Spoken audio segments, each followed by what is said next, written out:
The last one we have to look at is the midpoint the midpoint formula.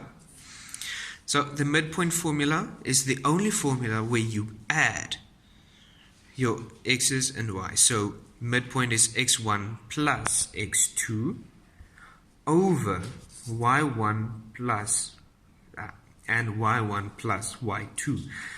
In between the two you have a comma point because this gives you coordinates.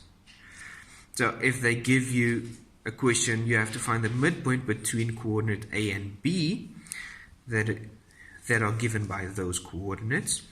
You start with your formula to make sure that you substitute correctly, and you substitute your values. So negative 6 plus 3 over 2 for x, and 5 minus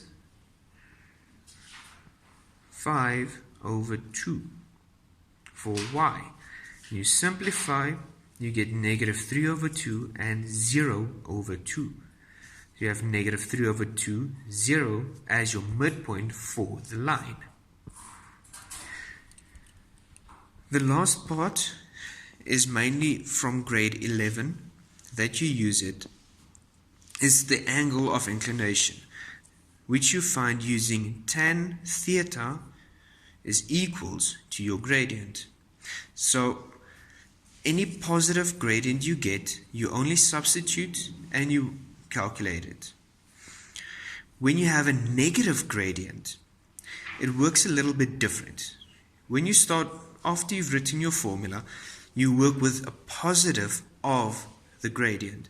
So tan theta, instead of saying it's negative 1, is equal to 1. When you take tan over to get your angle alone, you work with shift tan or arc tan of 1, which is 45 degrees. But because you're working with a negative, you have to say 180 minus what you have to find your angle of inclination, because your Cartesian plane works from 0, 90, 180. So you need to find that angle when you have a negative, not the small negative angle that they will give you.